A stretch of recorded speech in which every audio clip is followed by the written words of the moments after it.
So before we analyze the Bayer crop science case further, let's step back and look at stakeholder theory as a theory.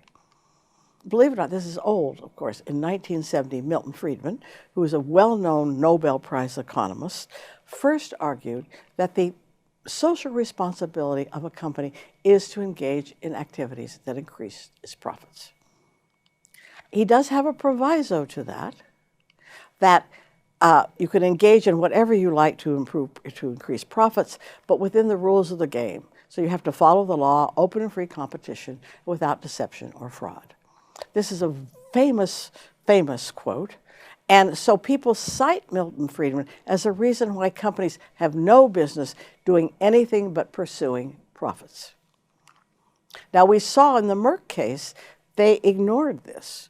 They decided they weren't just in the business to pursue profits, they were in the business of health. And that became their dominant mission. And so they engaged in various projects, some of which make money and some of which do not. If you hold that as a managerial model, you also usually are thinking hierarchically, that you have shareholders, a board, management, and employees. Very hierarchically looked. And then outside are the community, the customers, the media, the government, activists. All of those are affecting the company, but by and large, it's the central shareholders and board and management that's controlling this company. And that gives us another way of looking at that. Now, look at this slide for a moment. It's an inward focus, right? The shareholders are in the center. And what happens? Just completely, this is completely not theoretical, but think about it. When you're looking at this slide, your eye goes to the middle. And you begin to think the shareholders it's like being the center of the universe, that they are the most important stakeholder in this company. And you can't help it because the slide focuses your attention that way. Now, one of the things that comes out of this inward focus is the question of greed, of self-interest of companies. Should companies only pursue their self-interest? And so in the next slide, I'm going to give you a URL to return to an old movie. Maybe some of you have seen it, called Wall Street, in which Michael Douglas is this greedy shareholder who goes in and takes over companies and virtually just decimates them so that the shareholders make the money. And he has this very famous speech, "Greed is good." And the interesting part, two interesting parts about the speech. One is that obviously the thesis that greed is good, but this speech came originally from an insider trader named Ivan Bosky, who did so much illegal trading that he was put in jail. But before he went to jail, he went to a shareholder meeting and made this same argument: greed is good. So the producer of this film, Oliver Stone, basically did what we tell you students not to do. He copied that speech and put it in the mouth of Michael Douglas. Now, Ivan Bosky didn't sue him for that because he was in jail. But whether was that ethical? Yeah, well, probably not, because he doesn't footnote that. But anyway, so look up that and you'll be able to see the interesting and actually charming, although scary, greed is good speech. So that's one model. But there's another model, and that is called stakeholder model. What is the theory of stakeholder theory? That business can be understood as a set of very complex relationships between customers, shareholders or stakeholders, suppliers, employers and employees, and the community. So the stakeholder theory wants to know, how do these all interact to create value? Because without those interactions, the stakeholder model argues, you can't create value. You can't create value just thinking about profits, because you have to have good employees. You have to have think about Merck, you have to have good researchers. You have to have customers who buy things, for heaven's sakes. If you don't have customers, you forget it, right? Yes, you have to have shareholders or owners. Yes, you have to have managers to manage this. But you also have suppliers, and you have to have good suppliers, because if you don't, you get bad supplies and things aren't so good. That's why Bayer Crop Science wants those seeds. That's a great supply for them. So you see, there are all these complications. So business can't just be about profit.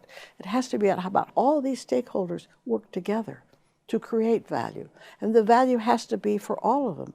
Otherwise, it won't work. If I treat my employees badly, they're going to quit, or they're not going to work well. They're going to say, oh, take all the sick days. And you've seen that. You know that. If I don't treat my customers well, they're not going to buy my product, right?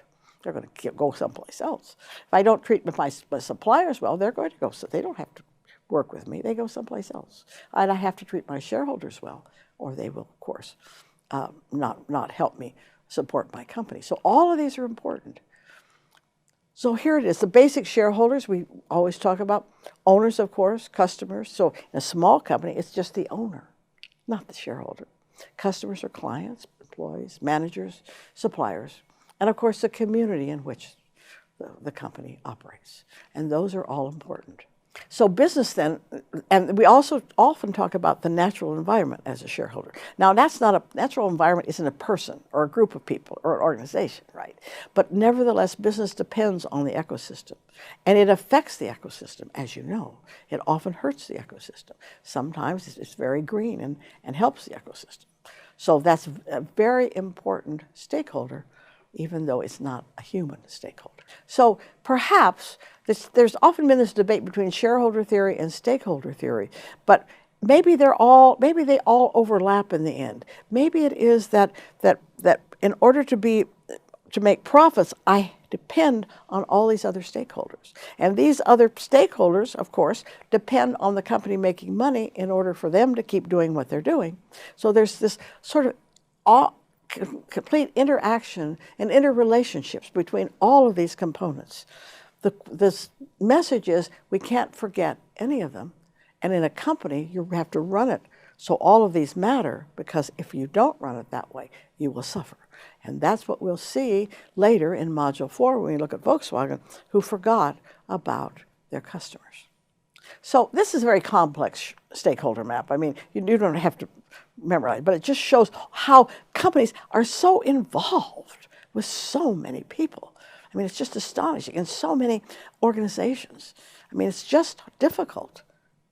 Business is difficult. And even a little company with just one owner, just a small company.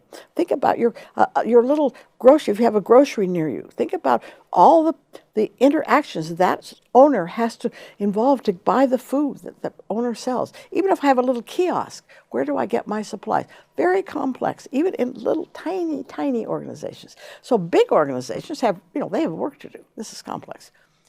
But now look again at this slide. The firm is in the middle, and your eyes go to the middle, and that affects your thinking and your decision making, because we tend to put what's in the middle as primary. And that's all right, but we must be careful that the firm is not the center of the universe. It's just one of thousands of firms, small firms, medium-sized firms, large firms, mom and pop firms, single owner firms. So we have to be very careful about our thinking to remind ourselves that firms are part of many political, economic economies. So this is a standard stakeholder map, and I put the bear in the center here, and you can see that. But what happens if I put the farmers in the middle? Does that affect your thinking? I begin to take the farmers into account, and I don't forget them. They become important, and I remember about them because I had forgotten about them and worrying about the crop science and the child labor. All that's important, but these are all the farmers are also key to this case, and we might forget them. Now, in the Bayer crop science case, let's look at the stakeholders and do a little stakeholder analysis. Who are the primary stakeholders in this case? Well, I think we know the Indian farmers, the children, Bayer crop science itself, the shareholders. Bayer as the company, and obviously the environment itself is important, although they don't make as much of that in this case as they probably should. But how are each affected? It matters to those Indian farmers that they have this liaison with Bayer Crop Science because they're very supportive of the farmers. It matters that they have someone to harvest their thing, but it matters that those children go to school. And it's the rights of the children here that are really at stake. And of course, Bayer is focusing on, they want the best cotton seeds, but if they only focus on that, which will be very profitable, that would be a Milton Friedman perspective, then they will forget about the children. And I'm not sure they will always remember they're dealing with Indian farmers who have rights as well. So what happens, think about another stakeholder map, what happens if I put a child in the middle? Does that affect your decision making? I think it does. We forget, and then we see this little kid, and that kid's been working in the fields.